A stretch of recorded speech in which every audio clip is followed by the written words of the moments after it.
the funding of your financial house.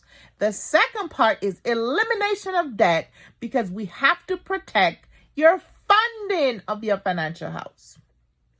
So you're going to have life insurance, some type of income protection in place to protect that. The right one. Not any type, the right one. And the second one is debt elimination. You can do that through debt stacking. Listen, we live in a capitalist country. Everything is at your fingertip, okay? So yes, people do have credit cards. People do have car payments. People do have loans. People do have assets and real estate. People are having brokerage account with margins and stuff like that, which is borrowing as well. I get it. I'm not saying don't do it. I'm saying be conscious of it and have a plan to reduce it. And debt stacking is one of those plans that you can use to reduce that. And the top part of the financial house is investments.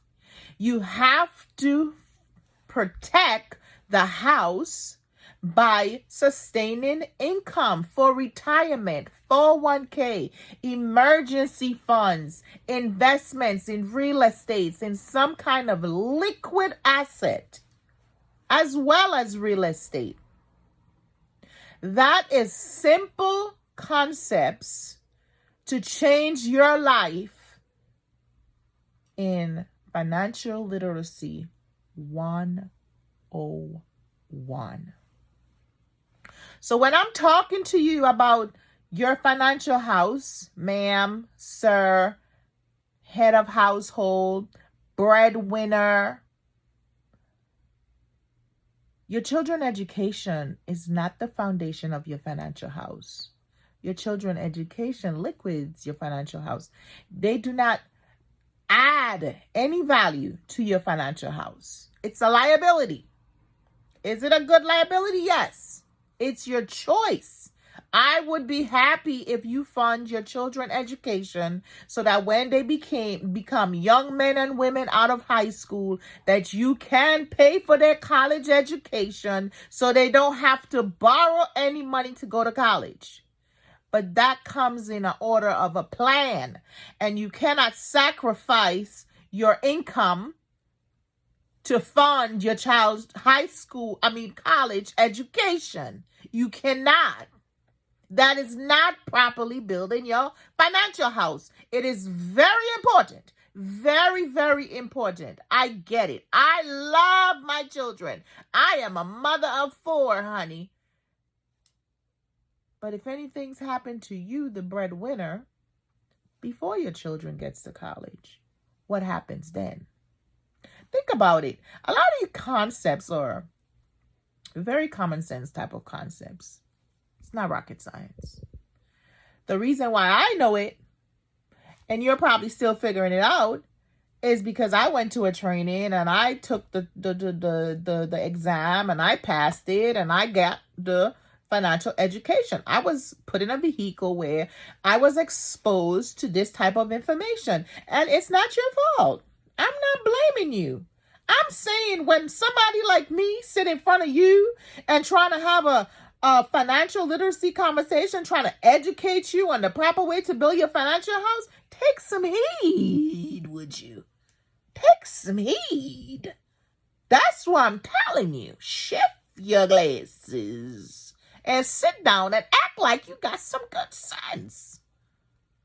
I'm saying to you, when I ask you, what is the most important part of your building your financial house? You're not telling me anything about your assets because you don't got any yet. I know you probably inherited a house from your grandma and grandpa. I know you plans and everything because of the tariff. I get that part.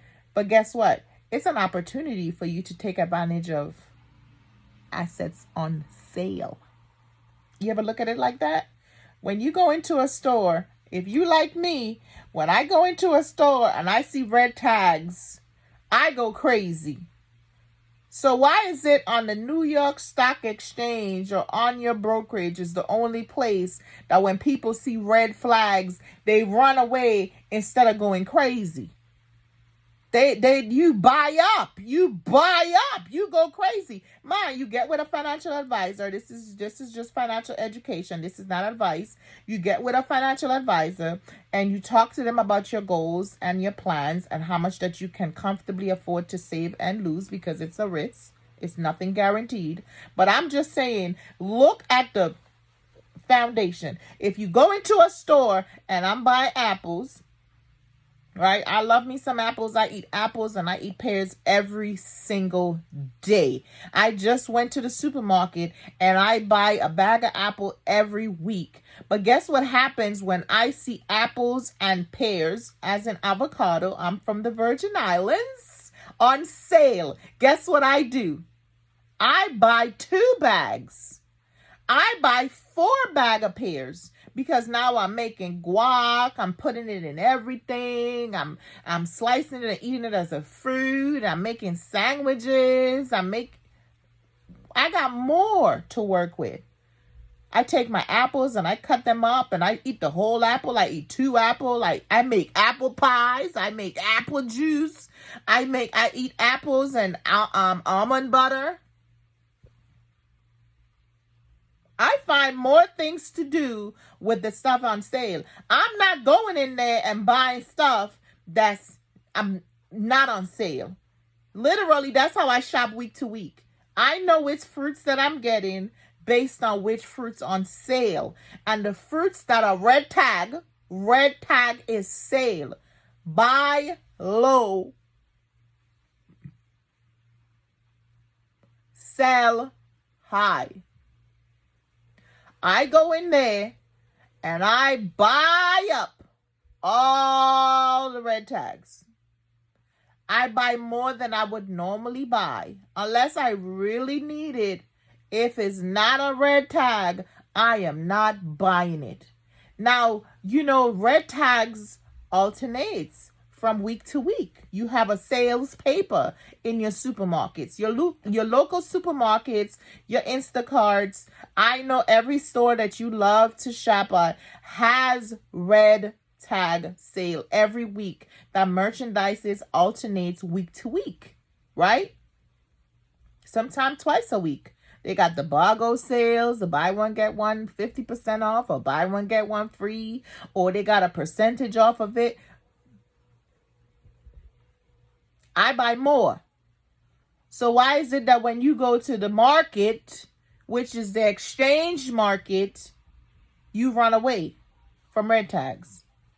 Think about it. Get some. I might get some good sense in there. Does that make sense? I try to make financial education so simple that even a 5-year-old can understand what I'm saying. And that's why I'm using good stuff like apples and pears and stuff, because they like food. They like fruits. It's very healthy for them, as well as very tasty, right? Buy low, sell high. Get with your financial advisor. This is not financial advice. This is just an educational clip. I hope you enjoyed.